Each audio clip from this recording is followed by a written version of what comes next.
نحمده ونستعينه ونستغفره ونؤمن به ونتوكل عليه ونعوذ بالله من شرور أنفسنا ومن سيئات أعمالنا من يهده الله فلا مضل له ومن يضلله فلا هادي له وأشهد أن لا إله إلا الله وحده لا شريك له وأشهد أن سيدنا وحبيبنا وحبيب ربنا وشفيعنا وسندنا ومولانا محمدا عبده ورسوله أرسله الله تعالى بالحق إلى الناس كافة بشيرا ونذيرا وداعيا إلى الله بإذنه وسراجا منيرا أما بعد فأعوذ بالله من الشيطان الرجيم بسم الله الرحمن الرحيم وأقم الصلاة إن الصلاة تنهى عن الفحشاء والمنكر وقال النبي صلى الله عليه وسلم استقيموا ولن تحصوا واعلموا أن خير أعمالكم الصلاة يا رب صل على النبي محمد ما شج جرح في سبيلك وانبرا صلى عليك الله يا خير الورى تعداد حبات الرمال وأكثرا صلى عليك الله ما غيث هما فوق السهول وبالجبال وبالقرى صلى عليك الله في عليائه ما صاح داع للأذان وكبرا صلوا على المختار أحمد إنه أزكى الأنام وخير من وطئ الثرى بارك الله لي ولكم في القرآن العظيم ونفعني وإياكم بالآيات والذكر الحكيم ونحن على ذلك من الشاهدين والشاكرين والحمد لله رب العالمين صلى الله على سيدنا ومولانا محمد وعلى آله وأصحابه وسلم صلى الله على سيدنا ومولانا محمد وعلى آله وأصحابه وسلم صلى الله على سيدنا ومولانا محمد وعلى آله وأصحابه وسلم রব্বে করিমের আলিশান শাহী দরবারে লাখ কোটি শুকর তিনি আমাদেরকে রোজার পরবর্তী মাস রমজানের পরবর্তী মাস শাওয়ালের প্রথম জুমাবারে সালাতুল জুমআ আদায় করার উদ্দেশ্যে তার পবিত্র ঘর জামিয়া মসজিদে আসার কিছু সময় নামাজের অপেক্ষায় কাটানোর দ্বীনি আলোচনায় কাটানোর তৌফিক দিয়েছেন আলহামদুলিল্লাহ। শাওয়াল মাস গত শনিবার থেকে শুরু হয়েছে। এবছরের রমজান মাসের মধ্যে ছিল জুমা 5টা। আরবি মাসের মধ্যে এরকম জুমা 5টা হওয়াটা খুবই বিরল। ইংরেজি মাঝে মধ্যে হয়, বছরে 2-3 বার আপনার ইংরেজি মাসের মধ্যে এক মাসে 5 জুম্মা হয়, কিন্তু আরবি মাসও হিজরি ক্যালেন্ডারের মধ্যে এক মাসও 5 জুম্মা এরকম খুব কম হয়। এবছর রমজানে গঞ্চেন নি আপনারা? কয়টা জুম্মা পাইছেন না খেয়াল নাই? হ্যাঁ, কয় জুম্মা পাইছেন? 5টা। শুরু হয়েছিল জুমা দিয়া, হ্যাঁ, আর শেষ হয়েছে জুমা দিয়া। শুরু হয়েছে বৃহস্পতিবার দিয়া, কিন্তু শুক্রবারে 2 তারিখ এটাও শুরু ধরা যায়। শুরু হয়েছে জুম্মাবার দিয়া কোথায় গেলে, আর শেষ হয়েছে। এবারের রমজান মাস অন্যান্য মাসের তুলনায় আশা আল্লাহ পাকের কাছে যে আমরা বরকত বের করছি। 5টা জুম্মা হয়েছে, শুরুও জুম্মা শেষও জুম্মা, আলহামদুলিল্লাহ। তো এই রমজান মাস শেষ করার বাদে এখন শাওয়াল মাস শুরু হয়েছে। শাওয়াল মাস এটা আশহুরুল হজের মধ্য থেকে একটা। আল্লাহ সুবহানাহু ওয়া তাআলা কোরআনে কারীমের মধ্যে ইরশাদ করেন, আল হজ্জু আশহুরুম মা'লুমাত, হজের জন্য নির্ধারিত কিছু মাস আছে। এই হজের নির্ধারিত মাসসমূহের প্রথম মাস হলো শাওয়াল। সুতরাং রমজান গেলে গিয়েও শুরু হয়েছে আরেক সিজন, নেকির এক সিজন শেষ হয়েছে, আরেক সিজন শুরু হয়েছে। রোজার সিজন শেষ হয়েছে, ফরজ রোজার সিজন শেষ, আর শুরু হয়েছে হজের সিজন। যদিও মূল হজের বিভিন্ন কাজ আমরা দেখি হাজি সাহেব বলে জুলহজ মাসও করেন, জিলহজ মাসও করেন, কিন্তু হজের মাস শুরু হয় রমজানের পরের দিন শাওয়াল থেকে। আল হজ্জু আশহুরুম মা'লুমাত, হজের নির্ধারিত মাস কয়েকটা আছে, শাওয়াল, জিলকায়দা এবং জিলহজ। এই 3 মাস, বিশেষভাবে জিলহজের প্রথম কয়েকদিন, এই মানে বাঙ্গা সব কিছু মিলাই আমরা 3 ধরে নিলাম। এই 3 মাসের হওয়া হয় আশহুরে হজ। সুতরাং নেকির এক সিজন শেষ হয়েছে, আর এক সিজন শুরু হয়েছে। ফরজ রোজার সিজন শেষ হয়েছে, আর হজর সিজন শুরু হইতেছে আলহামদুলিল্লাহ। তো নেকির এক সিজন শেষ হওয়ার বাদে আর এক সিজন শুরু হয়। শয়তানে আমরার পিছনে যত মেহনত পরক্কা, আমরা রহমান ও রহিম আসেন, তাই আমরার লাগে কিছু সিজন রাখছেন বালা কাম করার বরকত। শয়তান আমরারে ওয়াসওয়াসা দিয়া, আমরা নফসে আম্মারায় আমরারে ওয়াসওয়াসা দিয়া আমরা তাকে যে সমস্ত গুনাহ করায়, আমরা রহমান রহমান আসেন, তাই আমরা লেখি সিজন রাখছেন। ও সিজনের মধ্যে তার রহমতের জোশ মারে, রহমতের জোয়ারও। এক রহমতের জোয়ারের দিন গেছে রমজান মাস, আর আরো আপনার রহমতের জোয়ারের সিজন শুরু হওয়ার হজর সিজন। আর যারা আমরা হজ দিতাম পারতাম না, এরার লাগে শুরু হইব জুলহজ মাসের শুরু থাকি বিরাট বড় একটা সিজন। হ্যাঁ, জিলহজ মাসের প্রথম যে 10 দিন, কুরবানির আগে 9 দিন, কুরবানির দিন সহ 10 দিন, এই 10 দিন হইল গিয়া বছর শ্রেষ্ঠ দিন। সুতরাং একের পর এখন গুড়ি গুড়ি আপনার নেকির সিজন আমরা সামনে আয়, কিন্তু আমরা বড় বা আমরা মাঝে কিছু সংখ্যক আল্লাহ বান্দা হল ছাড়া অধিকাংশরাই বড় কম বক্ত, কপাল পোড়া। আমরা ওই সমস্ত রহমতর জোয়ারের সিজনে আমরা গুরুত্ব দেই না, যার কারণে রহমতর সিজন আইয়া আমরার ফাঁস কাটি যায়গি, আর আমরা তেমন কিছু অর্জন করতাম পারি না।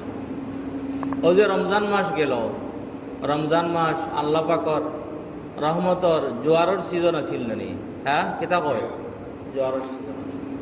কিন্তু রমজান বরকতময় রমজান মাসও কিছু মানুষ এমন ভাইবা গান বাদ দিছিল নি, মিসামাত বাদ দিছেনি, গিবত বাদ দিছেনি, শেখায়ত বাদ দিছেনি, চকলগুড়ি বাদ দিছেনি, চুরি বাদ দিছেনি, ঘুষ বাদ দিছেনি, সুদ বাদ দিছেনি। এগুলা আসেন নাকি আসেন? এরকম মানুষের আছে রমজান আর গায়ের রমজান সমান। তো এরার সামনে রমজান বা মহা রমজানও আইলে এরার তেমন অর্জন হইতো না। কারণ আমরা যদি নিজে অগ্রসর হই না, তাহলে রমজান না মহা রমজান আইলেও সেই রমজান থেকে মহা রমজান থেকে আমরা তেমন কিছু অর্জন করতাম পারতাম। ধরো ফানি আইছে, গত 22 সাল ফানি আইছিল নানি। ধরো কেউ মসজিদর এহারে ফোর্সের সামনে যদি একটা বড় বড় গোয়াল গজারে যদি চক্কর চাক্কর দেয়, আর ইমাম সাহেব যদি একটু হাত বাড়াইয়া যদি ধরেন না, মসজিদ সাহেব যদি একটু হাত বাড়াইয়া ধরেন না, তাহলে কোনো লাভ হয়েছে নি। মানুষ কইবারে এবার করার পানির লগে 22 পানির লগে ওলা বড় বড় গোয়াল মসজিদের সামনে আইয়া গজারে মসজিদের সামনে চক্কর চাক্কর দিছে। আমরা ইমাম সাহেব আর মসজিদ সাহেবের ভাগ্য বড় বালা, গোয়ালে লেঙ্গুর দেখাইছে, গজারে লেঙ্গুর দেখাইছে। এ ওলা কইবা নি না, ধরলে কইবা তারা ভাগ্য বড় বালা। তারা সামনে আইয়া গজার পড়ছে, সামনে আইয়া গোয়াল পড়ছে, আর তারা মসজিদের সিঁড়ি থেকে তারা আঁক বাড়াইয়া ধরে লেছে। আর যদি ধরেন না, তাহলে মানুষে কইবা এরা তো দেখি বড় কপাল পোড়া, এরা বড় কপাল পোড়া। তারা এখানে ফোর্সের সামনে আইয়া এই মোটা মোটা গজার আর গোয়াল চক্কর দেওয়ার কথা আসিল না। গজার গোয়াল এগুলো ও বাগড়িত ও আপনার খৈমারা বিল হঠাৎ তাহার কথা। তারা সামনে ফোর্সের সামনে আইয়া চক্কর চক্কর দিছে, কিন্তু তারা কপাল বড় খারাপ। তারা হাত বাড়াইয়া ও মাছগুন তারা দরতা পারবা হইবে না। এলা আমরা অনেক আছি, এলা রমজান খাইছি, রমজান খাইয়া আল্লাহ পাকর না ফরমানি ছাড়তাম পারছি না, নেকির কাম করতাম পারছি না ঠিক মতো। রমজান ওলা আমরা সামনে সওয়াবর গজার, সওয়াবর মানা হল, সওয়াবর গোয়াল লইয়া হাজির হয়েছি। খালি হাত বাড়াইতে আর দরকার, হাত বাড়াইতে আর দরকার। আপনার কোনো জায়গার দূরেই কোনো জায়গায় যাওয়া লাগতো না, হাত বাড়াইতে আর দরকার। কিন্তু কিছু মানুষ আছেন, তো রমজানও দেখা গেছে যে এশার নামাজ চলে তারা বাজারও চক্কর দিয়ে যায়। হ্যাঁ, আর শয়তান আর ওটা লাগাই খানো। আগে এমন এক অবস্থা আছে, মানুষে খারাপ গান শোনার লাগে বা ছবি দেখার লাগি সিনেমার যাওয়া লাগতো। এখন সিনেমার যাওয়া লাগেনি, এখন পকেটও মহা সিনেমা হাজির। আগে আপনার হন গেলে পয়সা দিয়া মানুষে দেখতাম, আর সকলের কাছে চিহ্নিত হয়ে দিতা অমুক এলাকার অমুক বেটা দেখছি আপনার তালতলাত অমুক সিনেমা হলের সামনে ঘুরাঘুরি করে। এরপরে যদি হুচ্চুতি হামাই গেছে আপনার সিনেমা হল, এরপরে কিতা করছে আর দেখার দরকার নাই, কারণ কিতা করবো এখানে জানা। কিন্তু এখন বালিশের তলায় সিনেমা থাকে নাকি থাকে না? বালিশের তলে থাকেনি, পকেটও থাকেনি। এমনকি মসজিদ আওয়ার সময়ও আপনার পকেটও থাকে নাকি থাকে না। খালি চালু করলেও এটা আপনার তালতলা আর আখালিয়ার সিনেমা হল করে আর কেউ দেখেন না, মনে মনে মন করে যে কেউ দেখেন। অথচ হে মুমিন মুসলমান, তার ভিতরে একটা বিশ্বাস এখানে অন্তরের ভিতরে ওলা পর্দা দিয়া ডাকিয়া বই থাকছে। এই বিশ্বাসের নাম হইল গে কেউ না দেখলে খেয়ে দেখো, খেয়ে দেখো, কেউ না দেখলে আল্লাহ দেখো। এই বিশ্বাস মুমিনের আছে না নেই? কিন্তু এই বিশ্বাসটা তার এখানে অন্তরের ভিতরে ওলা পর্দার ভিতরে বই গেছে দেখিয়া এই বিশ্বাসে তার আমলের মধ্যে কোনো প্রভাব ফেলতে পারে না। এবং প্রভাব ফেলতে পারেন না দেখে হ্যাঁ মনে করেন আপনার রাজাইর তলে বা কমলের তলে আমি গান শুনি আর নাচ দেখি আর ফিল্ম দেখি আর এটা কেউ দেখেন। আগে সিনেমা হলো মানুষকে দেখতে শর্মাইতা যে আমি যে তালতলাকে লামু, লামার বাদে মানুষে দেখবা, এরপরে যে সিনেমা হলো ঢুকমু তাও মানুষে দেখবা, আর এর বাদে আর না দেখলেও প্রমাণিত হয়ে যাইব যে আমি সিনেমা দেখি। কিন্তু আজকে মানুষের কাছে অনেক সময় প্রমাণিত হয় না যে অমুকে গান দেখে, গান শুনে, নাচ দেখে, মানুষের কাছে প্রমাণিত হয় না। এবং অনেকেই মনে করে যে কেউ দেখেন না আমি তোমার বালা। এমনকি এমন হইতে পারে দাড়িওয়ালা, টুপিওয়ালা, পাঞ্জাবিওয়ালা, এমন হইতে পারে হুজুর, কিন্তু তার বিশ্বাস কেউ আমি আমার দরজা লাগাই আমার গান শুনি আর কেউ দেখেন না। আমি আমার কমলর তোলে আমার মোবাইল ঢুকাইয়া করি আর কেউ দেখেন না। আর না বন্ধে দিও ভাই চক্করও ছুটে গেছি, আমি আমার গরু রাখার যে আর মানুষের মনে করবো আসলে আমার গরুও নাই, দেখতাম কোনটা হকা। কিন্তু এই জায়গার মধ্যে মুমিনের যে একটা বিশ্বাস, কেউ না দেখলে কে দেখো আল্লাহ সুবহানাহু ওয়া তাআলা দেখেন। এই বিশ্বাস প্রত্যেক মুমিনকে জিকাইলে তার ভিতরে আছে বলিয়া বোঝা যায়, কিন্তু আসলে আছে একেবারে নিবু অবস্থায়। আচ্ছা, ওই যে খেরুর যে জ্বালাইন জানি হুরতাইনতে বা বড় মানুষ জ্বালাইন শীতর দিন, কোনো সময় আংরা থাকে ভিতরে, খালি দুমা বার হয় কিন্তু আগুন তো জ্বলে না। শীতে কাফের আর মরে, কিন্তু আগুন তো জ্বলে না, খালি ফু দে, আগুন জ্বলে না। কিন্তু দুমা বারোর মানে ভিতরে কিতা আছে? আগুনের সেলি আছে, ওলা নেই না কথা। দুমা বারোর খালি মানুষ কইরা দুমা তো বারোর বা, কিন্তু আগুন জ্বলে না কেন? শীতে তো মরি দিয়ে আগুন জ্বলে না কেন? ও ভিতরে ওই যে আংরাজ একটা সেলি যেটা রে, কত সময় ফু দেওয়ার বাদে দেখা যায় দুমো বারণ না, মানে কিটা আংরা নিবি গেছে। ওলা আমরা অনেকের ভিতরে ওলা বিশ্বাস একটা আছে, এটা ওলা তুরা একজরাত আছে। এটার পিছনে মেহনত না করলে একদিন ওই আংরাটা নিবি যাইব। আর আংরা নিবি গেলে আবার আগুন জ্বালাইতে যে কষ্ট, এটা যারা আগুন তাবেন তারা জানেন। আবার ঘর থেকে আপনার মেস আনা লাগবো, দেশলি আনা লাগবো, অথবা ঘর থেকে আগুন আনা লাগবো। তো ও লইলকে আমরা ইমান, অনেকের ভিতরে ইমানের আংরা বলা দুর্বল অবস্থায় আছে, দুর্বল অবস্থায়। এটা ফু দেওয়া লাগবো, ফু দিয়া এটারে সবল করা লাগবো। সবল করিয়া এরপরে ও ইমানের যে নূর আগুন আছে, আগুন দিয়া আপনার পুরা বডিরে আলোকিত করা লাগবে। আর যদি আপনি ফু দিয়া ও আংরা থেকে যদি আপনার ফু দিয়া যদি আগুন জ্বালাইন না, তাহলে আপনার জেলা খেত থাকি আর আগুন তাবাইতে পারতা না, আগুন নিবি দেব। তদ্রুপ আল্লাহ মাফ করক, হয়তো এই ইমান লইয়া দুনিয়া থেকে বিদায় হওয়া যেত না। তো এই যে ইমানর আংরার মধ্যে ফু দেওয়ার বড় একটা মাধ্যম হইল কি নামাজ। এই যে ইমানর আংরা, যে আংরা থেকে ফু দিলে আগুন উঠবো, আলো দিব, এই ইমানর আগুনও ফু দেওয়ার একটা বড় মাধ্যম হইল কি নামাজ। আবার সাধারণ নামাজ নয়, নামাজের মতো নামাজ। যেরকম নামাজ নবীজি সাল্লাল্লাহু আলাইহি ওয়াসাল্লামে শিখাইছেন, যেরকম নামাজ পড়ার লাগি আল্লাহ সুবহানাহু ওয়া তাআলা ফরমাইছেন, যেরকম নামাজ সাহাবায়ে কেরাম রিজওয়ানুল্লাহি আলাইহিম আজমাইনে পড়ছেন, যেরকম নামাজ সলফে সালেহিন বুজুর্গানে দ্বীনে পড়ছেন, ওরকম নামাজ নামক সুঙ্গা দিয়ে আপনি ইমানও ফু দিলে আপনার ইমান তাজা হইব। আপনার ইমানও ফু দিলে আপনার ইমানের নূর জ্বলব, জ্বলিয়া আপনার পুরা জীবনকে আলোকিত করব। আল্লাহ সুবহানাহু ওয়া তাআলা কোরআনে কারীমের মধ্যে ইরশাদ করেছেন, ওয়াকিমিস সালাহ ইন্নাস সালাতা তানহা আনিল ফাহশাই ওয়াল মুনকার। আপনি নামাজ কায়েম করুন, নামাজ পড়ার মতো পড়ুন।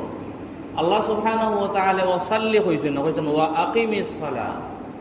আকামা ইউকিমু মানে সোজা করা। আকিমিস সালাহ, আপনি নামাজ কায়েম করুন, নামাজ প্রতিষ্ঠিত করুন, নামাজ পড়ার মতো নামাজ পড়ুন। পড়লে কি হবে? ইন্নাস সালাতা তানহা আনিল ফাহশাই ওয়াল মুনকার। নিশ্চয়ই নামাজ, আল্লাহ পাকে কথা শক্ত করিয়া হওয়ার একটা নিয়ম হইল গিয়ে ইন্না ব্যবহার হয়েছে। নিশ্চয়ই নামাজি ব্যক্তিকে অশ্লীলতা এবং মন্দ থেকে দূরে রাখে।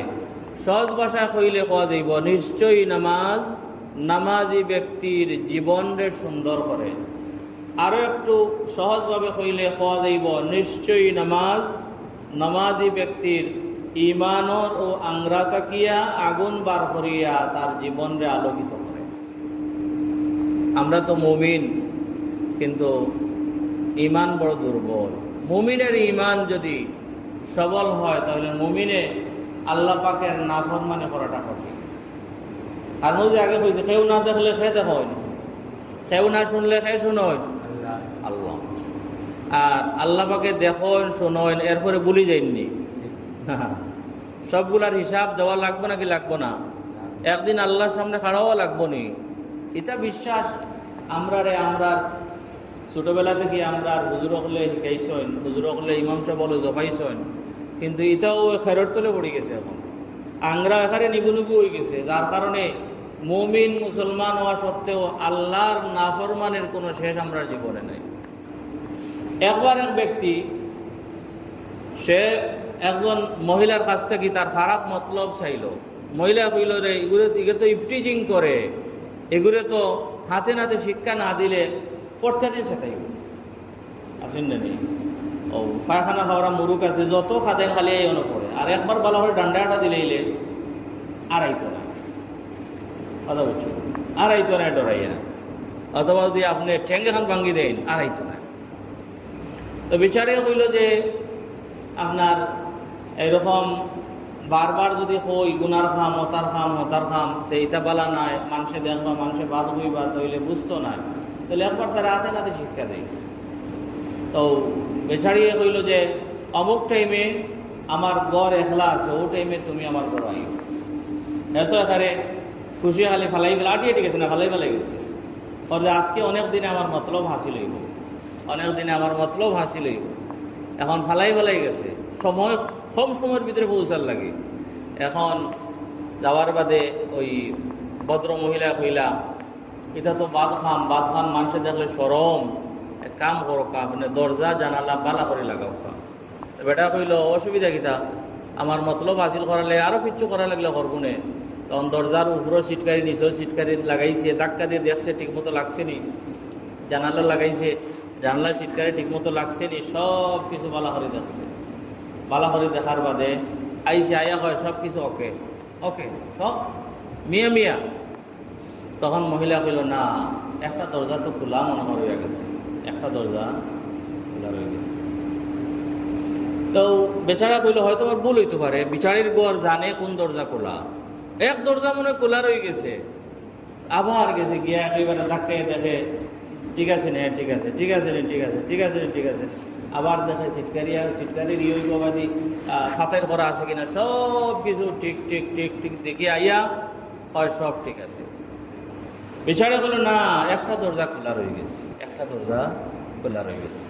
ওই সময় বিচারে মনে করছে যে সতী সাদী বালে একজন মহিলা হয়তো এরকম কোনো পরিস্থিতির সম্মুখীন কোনোদিন হইছে না, এর কারণে হয়তো মনে হয় তারও কত কাছে ছিঁড়ে গেছে। আছে না নি মানুষ, যখন মানুষ কিছু ভিন্ন অবস্থায় থাকে তখন মানুষের মনের মধ্যে অন্যরকম কথা, হ্যাঁ হইল তোমার ব্যালেন্স ঠিক আছে নি,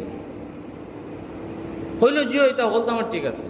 তার আমি একবার দুইবার তিনবার করে গিয়ে দেখলাম দরজাও বন্ধ, নিচের সিটকারিও লাগাই, উপরের সিটকারিও লাগাই, জানালার নিচরটাও লাগাই, উপরটাও লাগাই, আর তুমি দিকিন কিতা দরজা একটা খোলা, বুঝলাম না তোমার কথা, দরজা একটা খোলা। তো ওই সময় মহিলা কইল হাযাল বাবু বাইনানা ওয়া বাইনাল্লাহি সুবহানাহু ওয়া তাআলা ওয়া হাযাল বাবু মাফতুহুন আবাদান ওয়া লান তুগলিকাহু আবাদা। তো কইলা এই দরজা, যে দরজার কথা কইলাম, এই দরজা অদৃশ্য দরজা, আমাদের এবং আল্লাহর মাঝের দরজা। তুমি যত দরজা লাগাও না কেন আল্লাহ পাক থেকে দূরে যেতে পারবা। হ্যাঁ, রাজাই উঠলে আল্লাহ দেখেননি, কিতা হয় রাজাই উঠলে দেখেননি আল্লাহ, আন্দার রাইত আল্লাহ দেখেননি, কিতা কয় খাতার তলে গাত কুড়িয়ে মাটি থামাই দক্কা দেখবানি আল্লাহ। হ্যাঁ, দরজা সারা লাগাই দক্কা দেখবানি, দরজার উপরে পর্দা টাঙ্গাই দোকা দেখবানি, জানালার সামনে পর্দা টাঙ্গাই দেখবানি, টিন লাগে দেখারা জানালা বন্ধ করে দিল আল্লাহ দেখবানি, টিন দিয়ে পাখা দিয়ে দিলেই দেখবানি আল্লাহ। তখন ও বিচারের মধ্যে একটা হাফ চুরি হাসা, তো আমি মানুষরে লজ্জা করিয়া দরজা লাগাই আর জানালা লাগাই আর, কিন্তু আল্লাহ তো আমার সাথে, আল্লাহ তো। এখন ইয়াস্তাগফুনা মিনান নাসি ওয়া লা ইয়াস্তাগফুনা মিনাল্লাহ, মানুষের থেকে লুকাইতে চায় আর আল্লাহ থেকে লুকাইতে চায়ও না, লুকাইতে চাইলেও লুকাইতো, আর লুকাইতো চায় হতো না।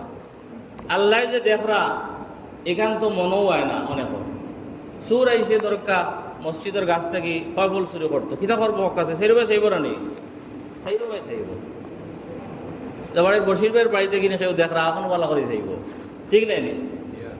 কইব না তারা পিছর দরজা সারা লাগাই, বেঠিনতেও দেখরা না, কথা বুঝছেন নি? এরপরে খান পাতাইব যে ওবাই থেকে কেউ মাথের উঠেননি, আস্তে যদি বাড়ি যায়, কয় না এবার কোনো আওয়াজও আন না। আর এবার দেখছে ইমাম সাহেবের দরজাও ভিতরে দিয়ে লাগাইল, জানালাও লাগাইল, হ্যাঁ। আর এবার থেকে হো পর্যন্ত দেখবো যে মুরগোর দোকান পর্যন্ত কেউ আইরারি, এর আগে আগে বেলেগ মারি দিব আর কি। যখন দেখছে না কেউ নাই, আবার দিয়ে রাস্তা বা কেউ নাই, তখন আস্তে করে উঠিয়া ওই সময় যদি ও ব্যক্তির মাথার যদি ও কথা থাকতো, কেউ না দেখলে আল্লাহ সুবহানাহু ওয়া তাআলা দেখেন। এ কথা যদি তার ভিতরে এখানে সবল থাকতো, শক্তিশালী থাকতো, এ কথাটা যদি তার সামনে হাজির থাকতো, তাহলে শুরু করতে পারবো নি। কেউ না দেখলে খেয়ে দেখো।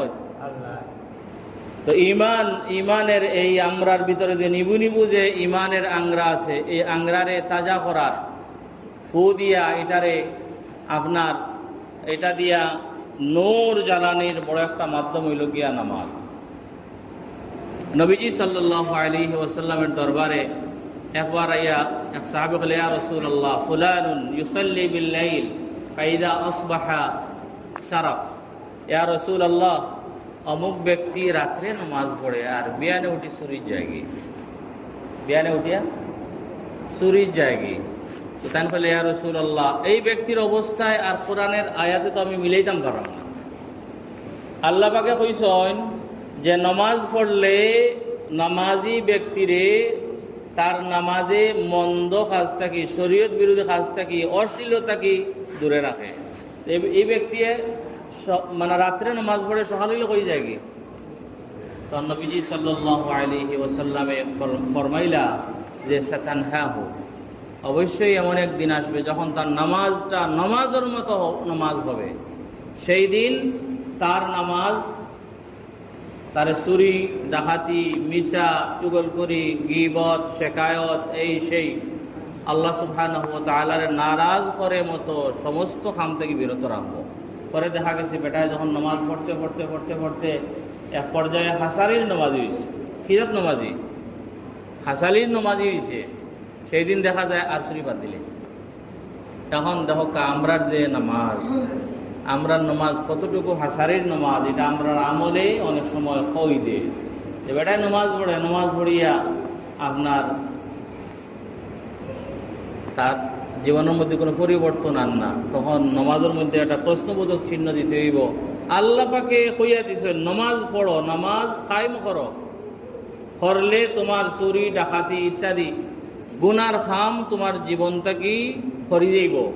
কিন্তু নামাজ তো পড়লাম, কিন্তু গুনার খাম জীবনটাকে হরেন না, মানে আমার নামাজটা হাসারের নামাজ না, আমার নামাজটা আপনার নামাজের মতো নামাজ না, আমার নামাজটা ও নামাজ না যে নামাজের কথা আল্লাহ কইছে।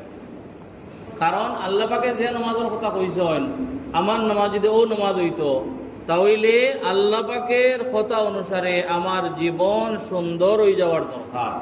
আমার জীবনে চুরি ডাকাতি সহ মিশা ইত্যাদি সহ যত মন্দ জিনিস আছে, সেই মন্দ জিনিসগুলা আমার জীবনটাকে সরে যাওয়ার কথা আছিল।